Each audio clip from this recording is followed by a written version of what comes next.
Can we start with Siddhant and then Arushi? Hi, sir. Siddhant from Beyond.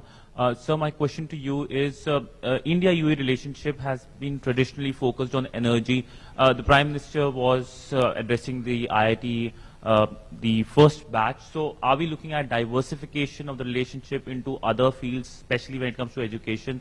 And secondly, my second question is on the framework agreement which has been signed on India, Middle East, and Europe corridor. What kind of conversations took place between the two leaders on this specific corridor?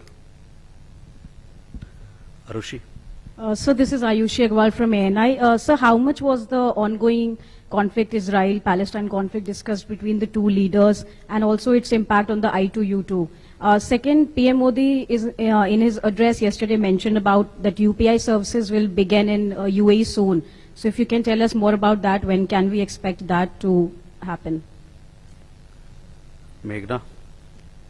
Sir, was the situation, Sir Meghna from DD News, so was the situation in the Red Sea discussed in the meeting between both the leaders? I have another question as well regarding the MOU which was signed when President Nayan was in Gujarat for the Vibrant Gujarat Global Summit, and MOU was signed in terms of food park projects. Was there any discussion on that or any areas that have been earmarked for that?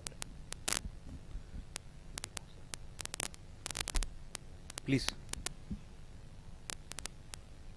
आप sir, मैं ब्रिजमोहन सिंह रघुवंशी हूं। मैं साधना समूह और TV Asia के behalf पे ये प्रश्न पूछना चाह रहा हूं। जैसा कि कल हम लोग ने देखा सर, ना कि सिर्फ भारतीय समुदाय के लोग थे, यहाँ पे यूएई के भी तमाम ऐसे जो खास तौर से जो यहाँ के जो सिटीजन्स थे वो भी कल मोदी जी को सुन रहे थे।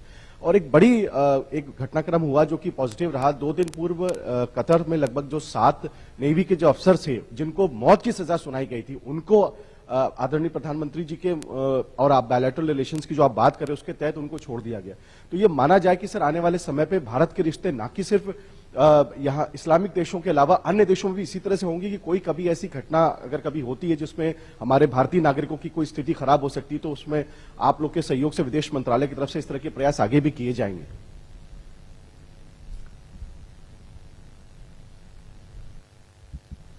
Thank you very much.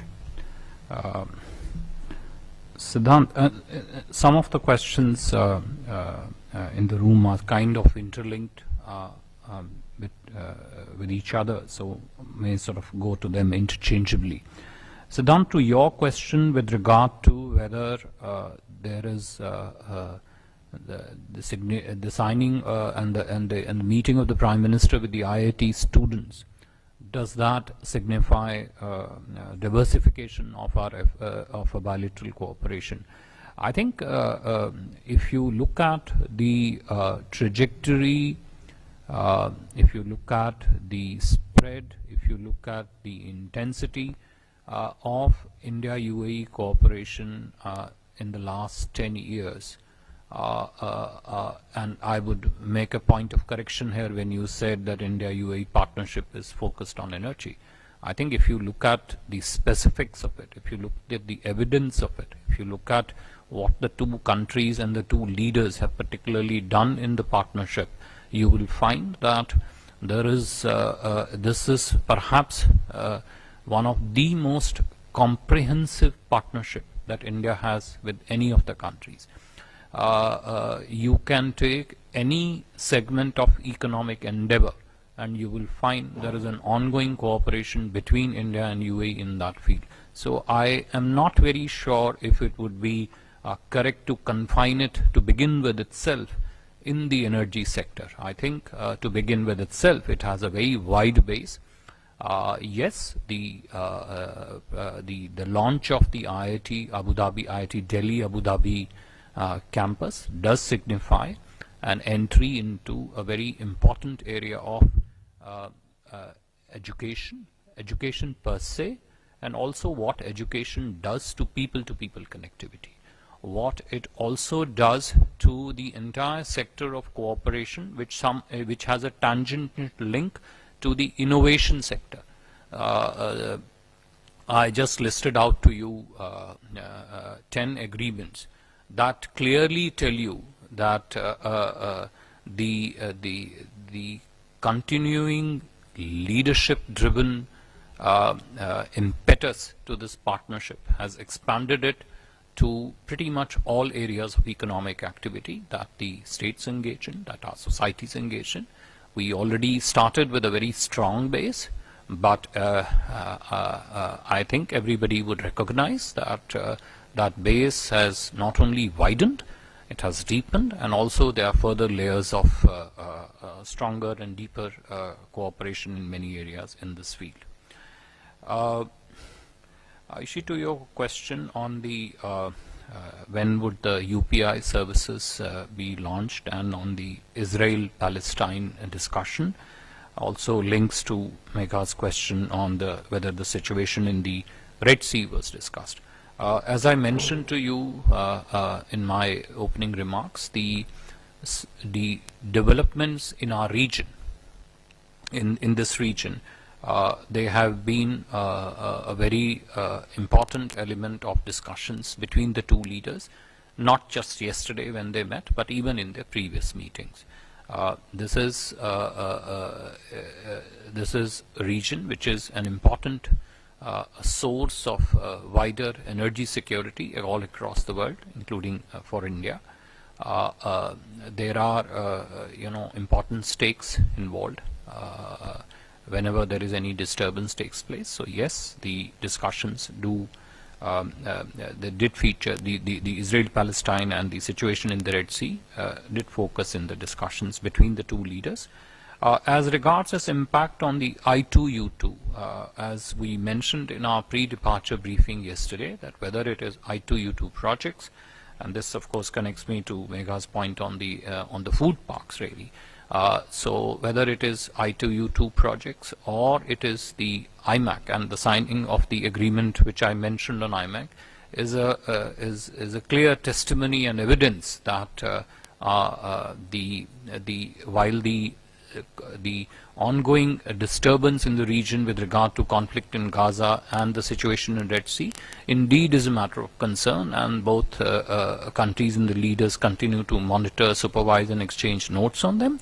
But it is equally important to ensure that economic cooperation which can be pursued, taken forward, continues to stay course and maintain its momentum. And the food park project, which predates the I2U2 actually, is an important part of that continuity of our efforts to ensure that the momentum of cooperation in these areas stays course and remains built. देखिए, जो आपका प्रश्न था भारतीय समुदाय को लेके, जो भारतीय नागरिक विदेशों में दुविधा या समस्या में जब पड़ते हैं, देखिए, आप यदि पिछले 10 वर्ष में माननीय प्रधानमंत्री नरेंद्र मोदी जी के कार्यकाल में एक एक घटनाक्रम को यदि आप विस्तार में उसका विश्लेषण करेंगे, तो आप पाएंगे कि जब जब भारतीय समुदाय के लोग विदेश में किसी भी समस्या में पड़े हैं, तब तब माननीय प्रधानमंत्री जी ने, उनके नेतृत्व ने, उनके व्यक्तिगत इनिशिएटिव्स के कारण, चाहे वो कोविड कालखंड की बात हो, चाहे वो पीछे सूडान में हुआ उसकी बात हो, जितने मिशंस जो हमारे चले हैं, जिनके अंतर्गत लाखों करोड़ों की संख्या में यदि आवश्यकता पड़ी है तो भारतीयों को वापस लेके आया गया है जब भी कहीं समस्या है। ये आपको ये माननीय प्रधानमंत्री जी के जो भारतीय समुदाय की समस्याओं को लेके जो एक संवेदनशीलता है, उसका एक प्रत्यक्ष प्रमाण है आपके सामने। तो ये कहना कि आगे भी, ये तो स्पष्ट है, आगे भी क्या कि पिछले 10 साल के कार्यकाल में देखें तो भारतीय नागरिक कहीं भी हों, बाहर हों, ये केवल विदेश मंत्रालय का प्रश्न नहीं है, ये whole of the government, Bharat सरकार का ये प्रश्न है, जो प्रधानमंत्री के नेतृत्व में सशक्त रूप से हर प्रयास करती है कि कभी भी भारतीय समुदाय का कोई भी व्यक्ति किसी भी शक्ल में हो, उसकी जो भी यथोचित सहायता यथासंभव जो भी सहायता संभव हो वो हम पूरी तरह से करेंगे। ये प्रधानमंत्री जी के हमेशा निर्देश रहे हैं, उनका नेतृत्व रहा है। उन्होंने स्वयं से आगे बढ़ के अपने नेतृत्व से दूसरे देशों के नेतृत्व से बात करके ये सुनिश्चित किया है कि भारतीय नागरिक जहां भी कहीं हो, जब भी कभी समस्या में हो, वो हर प्रकार से सुरक्षित रहें और उनकी भारत वापसी जहां पे आवश्यकता हो वो पूरी तरह से हो। धन्यवाद।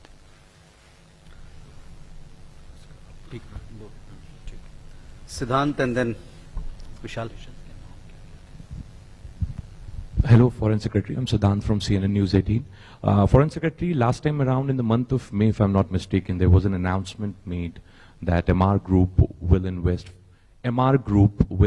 500 crore in the state of Jammu and Kashmir. Perhaps the plan was to build a mega mall in the state of Jammu and Kashmir. That was a very ambitious project.